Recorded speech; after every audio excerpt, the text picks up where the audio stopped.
گیرالڈ اسی مکان میں تھا جہاں وہ گزشتہ رات ایونا کو لے کر گیا تھا۔ اس مکان میں اسکیم کے مطابق 20 آدمی تھے، باقی کسی اور عیسائی کے گھر چھپے ہوئے تھے۔ گیرالڈ بے صبری سے لڑکیوں کا انتظار کر رہا تھا، اب تک انہیں اس کے آدمیوں کے ساتھ پہنچ جانا چاہیے تھا۔ آخر دروازے پر دستک ہوئی۔ دستک کا یہ طے شدہ خاص انداز تھا۔ گیرالڈ نے خود جا کر دروازہ کھولا۔ یہ مکان پرانے دور کی قلعہ نما حویلی تھی جس میں ایک امیر کبیر عیسائی رہتا تھا۔ گیرالڈ نے جو ہی دروازہ کھولا اسے کسی نے باہر گھسیٹ لیا۔ فوجیوں کا ایک ہجوم دروازے میں داخل ہوا۔ ان کے ہاتھ میں لمبی برچیاں تھیں۔ فوجی تیز اور تند سیلاب کی طرح اندر چلے گئے۔ ایک وسیع کمرے میں بیٹھے ہوئے 20 صلیبی چھاپا مار جاسوسوں کو سنبھلنے کا موقع نہ ملا۔ ان سے ہتھیار لے لیے گئے اور انہیں گھر کے مالک اور اس کے کنبے سمیت باہر لے گئے۔ ایسا ہی ہلہ اس مکان پر بھی بولا گیا جہاں باقی صلیبی چھاپا مار تیار بیٹھے تھے۔ یہ دونوں چھاپے بیک وقت مارے گئے۔ اسی رات 10-11 مکانوں پر چھاپے مارے گئے۔ یہ سرگرمی رات بھر جاری رہی۔ مکانوں کی تلاشی لی گئی اور صبح کے وقت علی بن سفیان نے سلطان ایوبی کے سامنے جو لوگ کھڑے کیے ان میں ایک تو گیرالڈ اور اس کے 40 چھاپا مار تھے اور تقریباً اتنی ہی تعداد ان جاسوسوں اور تخریب کاروں کی تھی جنہیں دوسرے مکانوں سے گرفتار کیا گیا تھا۔ ان مکانوں سے جو سامان برآمد ہوا اس میں بے شمار ہتھیار، زہر کی بہت سی مقدار، نیزوں کا ذخیرہ، آتش گیر مادہ اور بہت سی نقدی برآمد ہوئی۔ یہ کارنامہ ایونا کا تھا۔ اس نے گیرالڈ کے ساتھ اسکیم بنائی تھی اور اس سے ان تمام جاسوسوں کے ٹھکانے معلوم کر لیے تھے جو شوبک میں چھپے ہوئے تھے۔ گیرالڈ کو اس پر کلی اعتماد تھا۔ ایونا رات کو ہی واپس آ گئی اور صبح اس نے تمام تر اسکیم علی بن سفیان کو بتا دی اور جاسوسوں کے ٹھکانوں کی بھی نشاندہی کر دی۔ علی بن سفیان کے جاسوس دن کو سارے ٹھکانے دیکھ آئے تھے۔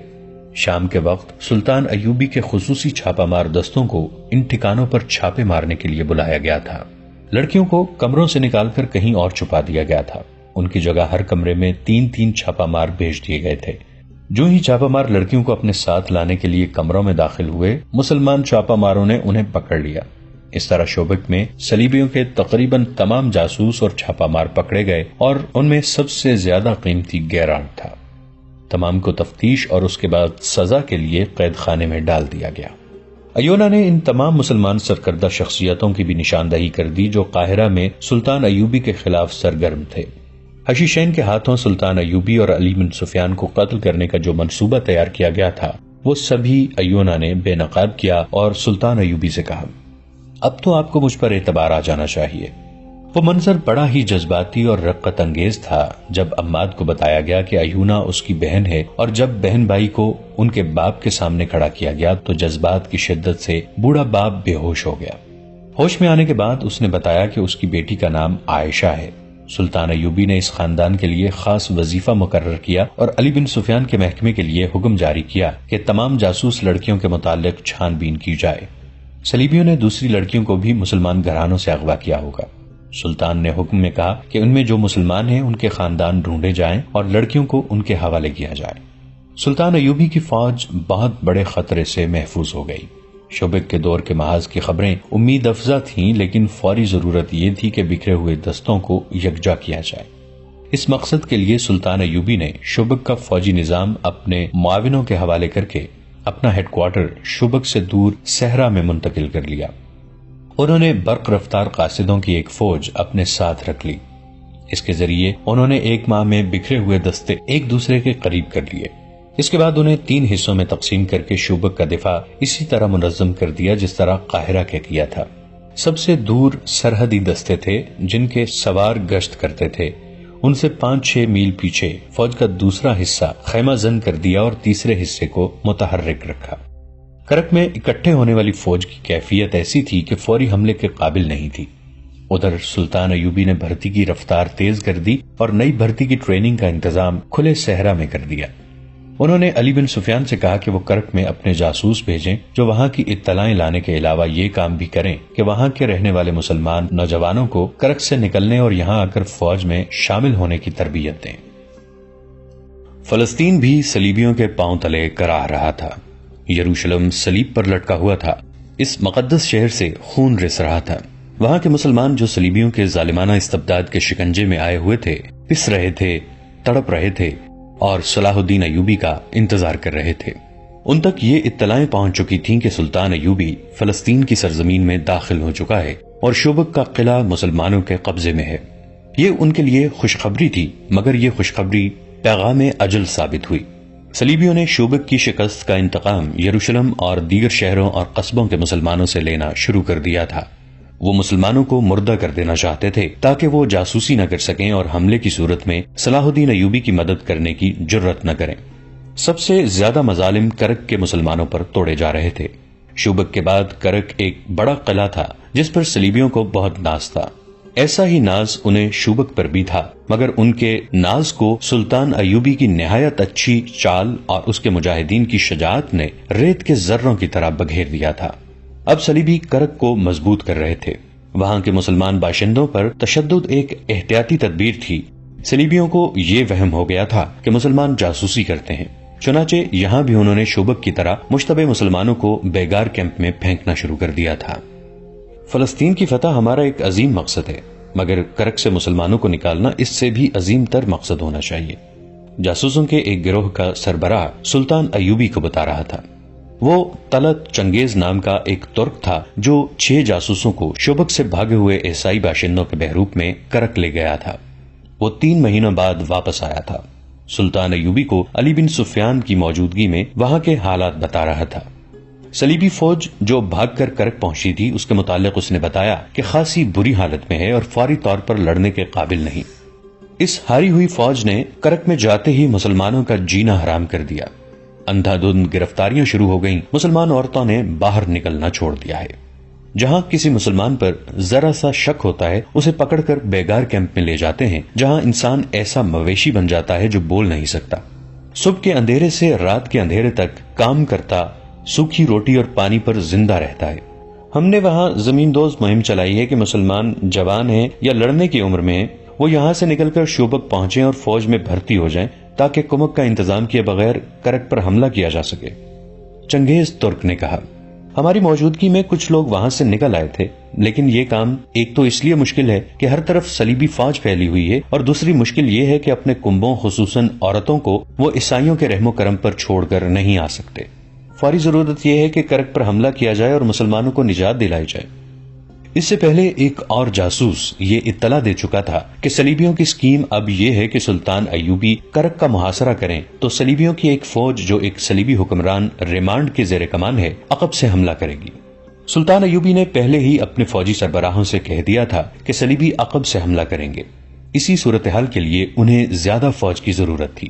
انہوں نے چنگیز کو رخصت کر کے علی بن سفیان سے کہا، جذبات کا تقاضا یہ ہے کہ ہمیں فوراً کرک پر حملہ کر دینا چاہیے۔ میں اچھی طرح اندازہ کر سکتا ہوں کہ وہاں کے مسلمان کس جہنم میں پڑے ہوئے ہیں، لیکن حقائق کا تقاضا یہ ہے کہ اپنی صفوں کو مستحکم کیے بغیر ایک قدم نہ اٹھاؤ اور ضرب اس وقت لگاؤ جب تمہیں یقین ہو کہ کاری ہوگی۔ ہم ان عورتوں اور بچوں کو نہیں بھول سکتے جو دشمن کے ہاتھوں ذلیل و خوار اور قتل ہو رہے ہیں۔ یہ ہمارے گمنام شہید ہیں، یہ قوم کی عظیم قربانی ہے۔ میں انہی کی آبرو اور انہی کے وقار کے لیے فلسطین لینا چاہتا ہوں۔ اگر میرا مقصد یہ نہ ہو تو جنگ کا مقصد ڈاکہ اور لوٹ مار رہ جاتا ہے۔ وہ قوم جو اپنی بچیوں اور بچوں کو بھول جائے، جو دشمن کے استبداد میں ذلیل و خوار اور قتل ہوئے، وہ قوم ڈاکوں اور رہزنوں کا گروہ بن جاتی ہے۔ اس قوم کے افراد دشمن سے انتقام لینے کی بجائے ایک دوسرے کو لوٹتے، ایک دوسرے کو دھوکے اور فریب دیتے ہیں۔ ان کے حاکم قوم کو لوٹتے ہیں اور عیش و عشرت کرتے ہیں، اور جب دشمن انہیں کمزور پا کر ان کے سر پر آ جاتا ہے تو کھوکھلے نعرے لگا کر قوم کو بے وقوف بناتے ہیں اور دشمن کے ساتھ درپردہ سودے بازی کرتے ہیں۔ وہ اپنے ملک کا کچھ حصہ اور اس حصے کی آبادی نہایت رازدانہ طریقے سے دشمن کے حوالے کر کے باقی ملک میں اپنی حکمرانی قائم رکھتے ہیں۔ پھر وہ اور زیادہ عیش اور لوٹ کھسوٹ کرتے ہیں، کیونکہ وہ جانتے ہیں کہ دشمن انہیں بخشے گا نہیں۔ یہ عیش چند روزہ ہے، لہذا قوم کی رگوں سے خون کا آخری قطرہ بھی جلدی جلدی نچوڑ لو۔ سلطان ایوبی نے ایسی متعدد قوموں کے نام لیے اور کہا، وہ توسیع پسند تھے، ان کے سامنے اس کے سوا کوئی مقصد نہ تھا کہ ساری دنیا پر بادشاہی کریں اور دنیا بھر کی دولت سمیٹ کر اپنے قدموں میں ڈھیر لگا لیں۔ انہوں نے دوسری قوموں کی عصمت دری کی اور ان کی بیٹیاں اور بہنیں دوسروں کے ہاتھوں بے آبرو ہوئیں۔ ان قوموں کے حکمران پرائی زمین پر ہلاک ہوئے اور ان کا نام و نشان کس نے مٹایا؟ ان قوموں جو غیرت مند نہ تھیں اور جنہیں احساس تھا کہ ان کی زمین کو اور ان کی عصمت کو دشمن نے ناپاک کیا ہے اور اس کا انتقام لینا ہے۔ ہم بھی حملہ آور ہیں، صلیبی بھی حملہ آور ہیں، لیکن ہم میں فرق ہے۔ وہ دور دراز ملکوں سے ہمارے مذہب کا نام و نشان مٹانے آئے ہیں۔ وہ اس لیے آئے ہیں کہ مسلمان عورتوں کو اپنی گرفت میں لے کر ان کے بدن سے صلیبی پیدا کریں۔ ہم ان کی آبرو کے دفاع کے لیے حملہ آور ہوئے ہیں۔ اگر ہم کفر کے طوفان کو نہ روکیں تو ہم بے غیرت ہیں اور مسلمان نہیں، اور اگر اسلام کا دفاع اس انداز سے کریں کہ دشمن کے انتظار میں گھر بیٹھے رہیں اور جب وہ حملہ آور ہو تو اپنے گھر میں اس کے خلاف لڑیں اور پھر فخر سے کہیں کہ ہم نے دشمن کا حملہ پسپا کر دیا ہے، تو یہ ثبوت ہے ہماری بزدلی کا۔ دفاع کا یہ طریقہ ہوتا ہے کہ دشمن تمہیں مارنے کے لیے نیام سے تلوار نکالنے لگے تو تمہاری تلوار اس کی گردن کاٹ چکی ہو۔ وہ کل حملے کے لیے آنے والا ہو تو آج اس پر حملہ کر دو۔ میرے پاس اس کا ایک ہی علاج ہے کہ محترم نور الدین زنگی سے کمک مانگی جائے، علی بن سفیان نے کہا، اور کرک پر حملہ کر دیا جائے، یہ بھی نقصان دہ ہوگا۔ سلطان ایوبی نے کہا، زنگی کے پاس اتنی فوج موجود رہنی چاہیے کہ صلیبی ہمارے عقب پر حملہ کریں تو زنگی ان کے عقب پر حملہ کر سکیں۔ میں مدد مانگنے کا قائل نہیں، اس کی بجائے میں یہ بھی کر سکتا ہوں کہ کرک میں چھاپا مار دستے بھیج کر صلیبیوں کا جینا حرام کیے رکھوں۔ مجھے امید ہے کہ ہمارے جاسوس چھاپا مار صلیبیوں کی جڑیں چوہوں کی طرح کاٹتے رہیں گے، مگر اس کی سزا وہاں کے بے گناہ مسلمان باشندوں کو ملے گی۔ چھاپا مار تو اپنا کام کر کے ادھر ادھر ہو جائیں گے، وہ ہر قسم کی سختی اور مصیبت جھیل سکتے ہیں، ہمارے نہتے بہن بھائی کچھ لے جائیں گے۔ البتہ اس تجویز پر غور کرو کہ وہاں سے مسلمان کنبوں کو نکالنے کا کوئی خفیہ انتظام کیا جائے۔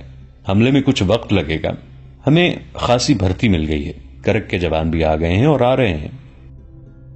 میں محسوس کرنے لگا ہوں کہ ہمارے یہاں کے مسلمان باشندوں کے متعلق اپنی پالیسی میں تبدیلی کرنی پڑے گی۔ صلیبیوں کے محکمہ جاسوسی اور سراغ رسانی کے سربراہ ہرسن نے کہا، قلعہ کرک میں چند ایک صلیبی بادشاہ، ان کے فوجی کمانڈر اور انتظامیہ کے حکام جمع تھے۔ وہ جوں اپنی ہاری ہوئی فوج کو دیکھ رہے تھے، ان کی عقل پر غصہ اور انتقام غالب آتا جا رہا تھا۔ وہ شکست کو بہت جلدی فتح میں بدلنا چاہتے تھے۔ ان میں ان کی انٹیلیجنس کا سربراہ ہرسن واحد آدمی تھا جو ٹھنڈے دل سے سوچتا اور عقل کی بات کرتا تھا۔ وہ دیکھ رہا تھا کہ اس کے صلیبی بھائی کرک کے مسلمان باشندوں کے ساتھ کیسا وحشیانہ سلوک کر رہے ہیں۔ اس نے کہا، آپ نے یہی سلوک شوبک کے مسلمانوں کے ساتھ روا رکھا تھا۔ اس کا نتیجہ یہ تھا کہ انہوں نے وہاں مسلمانوں کے کیمپ سے اس مسلمان فوجی کو بھگا دیا جسے ہم نے خطرناک جاسوس سمجھ کر قید میں ڈال دیا تھا۔ مجھے یقین ہے کہ اسے وہاں کے مسلمانوں نے پناہ دی تھی۔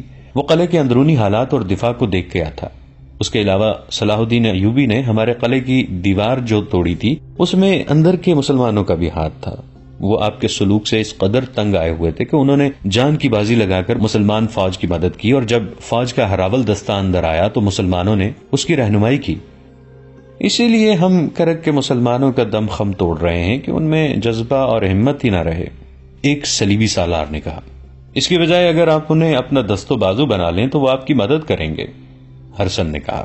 اگر آپ مجھے اجازت دیں تو میں پیار محبت سے انہیں ان کا مذہب تبدیل کیے بغیر صلیب کا گرویدہ بنا لوں گا۔ میں انہی مسلمانوں کو مسلمانوں کے خلاف لڑاؤں گا۔ تم بھول رہے ہو ہرسن، ایک مشہور صلیبی بادشاہ ریمانڈ نے کہا۔ تم چند ایک مسلمانوں کو لالچ دے کر انہیں غدار بنا سکتے ہو، مگر ہر ایک مسلمان کو اسلامی فوج کے خلاف نہیں کر سکتے۔ پوری قوم غدار نہیں ہو سکتی ہرمن، تم ان لوگوں پر اتنا بھروسہ نہ کرو۔ ہم انہیں دوست نہیں بنانا چاہتے، ہم ان کی نسل ختم کرنا چاہتے ہیں۔ کوئی بھی غیر مسلم کسی مسلمان کے ساتھ محبت کرتا ہے تو اس کا مطلب یہ ہے کہ وہ اسلام سے محبت کرتا ہے، جبکہ ہمارا مقصد اسلام کا خاتمہ ہے۔ کرک میں، یروشلم میں، عقا اور عدلیہ میں اور جہاں بھی صلیب کی حکمرانی ہے، مسلمانوں کو اس قدر پریشان کرو کہ وہ مر جائیں یا وہ صلیب کے آگے گھٹنے ٹیک دیں۔ مسلمانوں کے ساتھ جو کچھ ہو رہا ہے وہ صلاح الدین ایوبی کو باقاعدہ معلوم ہوتا جا رہا ہے، ہرسن نے کہا۔ آپ اسے اکسا رہے ہیں کہ وہ کرک پر جلدی حملہ کرے۔ آپ یہ بھول رہے ہیں کہ ہماری فوج فوری حملے کے آگے ٹھہرنے کے قابل نہیں۔ اس کا حل یہ نہیں کہ ہم یہاں کے مسلمان باشندوں کو سر پہ بٹھا لیں، فلپ آگسٹس نے کہا۔ آپ لوگ مسلمان جنگی قیدیوں کو ابھی تک پال رہے ہیں، انہیں قتل کیوں نہیں کر دیتے؟ اس لیے کہ ایوبی ہمارے قیدیوں کو قتل کر دے گا، گیوف لوزنیان نے جواب دیا۔ ہمارے پاس مسلمانوں کے کل 361 جنگی قیدی ہیں، مسلمانوں کے پاس ہمارے 1275 قیدی ہیں۔ کیا ہم ایک مسلمان کو مارنے کے لیے 4 صلیبی نہیں مروا سکتے؟ آگسٹس نے کہا۔ ہمارے وہ قیدی جو صلاح الدین کے پاس ہیں بزدل تھے، وہ لڑنے کی بجائے قید ہوئے، وہ زندہ رہنا چاہتے تھے۔ وہ مسلمانوں کے ہاتھوں مر جائیں تو اچھا ہے، تم اطمینان سے مسلمان قیدیوں کو ختم کرو۔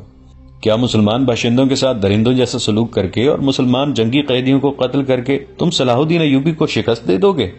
سالار کے عہدے کے ایک سلیبی نے کہا۔ اس وقت فوج کے سامنے مسئلہ یہ کہ ایوبی اگر پیش قدمی کرے تو اسے کس طرح روکیں گے اور اس سے شوبک کا قلعہ واپس کس طرح لیا جا سکتا ہے؟ کرک کے تمام مسلمانوں کو قتل کر دو، پھر کیا ہوگا؟ ایوبی کی طرح تم اپنی نفر میں وسعت کیوں نہیں پیدا کرتے؟ کیا ہرسن بتا سکتا ہے کہ مصر میں اس کی زمین دوز کارروائیاں کیا ہیں اور کامیابی کتنی ہے؟ توقع سے زیادہ، ہرسن نے جواب دیا۔ علی بن سفیان صلاح الدین ایوبی کے ساتھ شوبک میں ہے۔ میں نے قاہرہ سے اس کی غیر حاضری سے بہت فائدہ اٹھایا ہے۔ قاہرہ کے نائب ناظم مصلح الدین کو فاطمیوں نے اپنے ساتھ ملا لیا ہے۔ مصلح صلاح الدین ایوب کا معتمد خاص ہے، لیکن اب ہمارے ہاتھ میں ہے۔ فاطمیوں نے درپردہ اپنا ایک خلیفہ مقرر کر دیا ہے۔ وہ قاہرہ کے اندر سے بغاوت اور سوڈانیوں کے حملے کا انتظار کر رہے ہیں۔ ہمارے فوجی افسر سوڈان میں سوڈانیوں کی فوج تیار کر رہے ہیں۔ قاہرہ میں صلاح الدین جو فوج چھوڑ آیا ہے اس کے 2 نائب سالار ہمارے ہاتھ میں کھیل رہے ہیں۔ ادھر سے سوڈانی حملہ کریں گے، قاہرہ میں بغاوت ہوگی اور فاطمی اپنی خلافت کا اعلان کر دیں گے۔ تم لوگ یہ بھول رہے ہو کہ صلاح الدین ایوبی اس قدر تیز آدمی ہے کہ کرک پر حملہ ملتوی کر کے قاہرہ پہنچ جائے گا۔ ریمانڈ نے کہا، اسے یہیں رہنے پر مجبور کرنے کے لیے ضروری ہے کہ اسے یہیں الجھا لیا جائے۔ اس کا ایک طریقہ یہ ہے کہ اس کا راستہ روک لیا جائے اور اس کا ایک بھی سپاہی قاہرہ تک نہ پہنچ سکے۔ مجھے 100% امید ہے کہ قاہرہ میں جو اس کی فوج ہے وہ اس کے کام نہیں آ سکے گی، ہرسن نے کہا۔ میرے آدمیوں نے فوج میں اس قسم کے شکوک پیدا کر دیے ہیں کہ انہیں قاہرہ میں پیچھے چھوڑ کر مال غنیمت سے محروم کر دیا گیا ہے، اور یہ بھی کہ شوبک کی سینکڑوں عیسائی لڑکیاں صلاح الدین ایوبی کے ہاتھ آئی ہیں جو اس نے وہاں فوج کے حوالے کر دی ہیں۔ میری کامیابی یہ ہے کہ میں نے مسلمان فوجی حکام کے ہی منہ میں یہ افواہیں ڈال کر ان کی فوج میں پھیلائی ہیں۔ میں نے ایسے حالات پیدا کر دیے ہیں کہ قاہرہ کی تمام فوج سوڈانیوں کا ساتھ دے گی اور صلاح الدین ایوبی کو بغاوت فرو کرنے کے لیے یہاں سے تمام فوج لے جانی پڑے گی، مگر یہ فوج اس وقت وہاں پہنچے گی جب قاہرہ ایک بار پھر فاطمی خلافت کی گدی بن چکا ہوگا اور وہاں سوڈان کی فوج قابض ہوگی۔ ضروری نہیں کہ ہم صلاح الدین ایوبی پر حملہ کریں اور اسے روکیں، ہم اسے بھٹکنے کے لیے کھلا چھوڑ دیں گے، ہم اسے مسلمانوں کے ہاتھوں مروائیں گے۔ ہرسن نے زور دے کر کہا، آپ ابھی تک مسلمانوں کی نفسیات نہیں سمجھ سکے، یہی وجہ ہے کہ آپ میری بعض کارگر باتیں نظر انداز کر دیتے ہیں۔ مسلمان اگر فوجی اور اس کے دماغ میں ٹریننگ کے دوران یہ بٹھا دیا جائے کہ وہ ملک اور قوم کا محافظ ہے تو ملک اور قوم کی خاطر جان قربان کر دیتا ہے۔ دنیا کی بادشاہی اس کے قدموں میں رکھ دو، وہ سپاہی رہنا پسند کرے گا، قوم سے غداری نہیں کرے گا۔ اگر اسی فوجی میں جنسی لذت، شراب نوشی اور عہدوں کی خواہش پیدا کر دو تو وہ اپنا مذہب بھی داؤ پر لگا دیتا ہے۔ ہم نے جن مسلمان فوجی حکام کو اپنے ساتھ ملایا ہے ان میں ایسی خامیاں پیدا کر دی تھیں اور کر رہے ہیں، مگر فوجی کو غدار بنانا اتنا آسان نہیں جتنا انتظامیہ کے حکام کو اپنے ہاتھ میں لینا آسان ہے، ہرسن نے کہا۔ دوستو، آج کے لیے اتنا ہی۔ اسی کہانی کی اگلی قسط کے ساتھ بہت جلد حاضر ہوں گے۔ نیچے کامنٹ سیکشن میں اپنی رائے کا اظہار ضرور کیجیے گا۔ ہمارے اس چینل کو سبسکرائب کر کے نیچے موجود بیل آئیکن کو بھی ضرور کلک کیجیے گا۔ اگلی ملاقات تک کے لیے ہمارا اور آپ کا اللہ نگہبان۔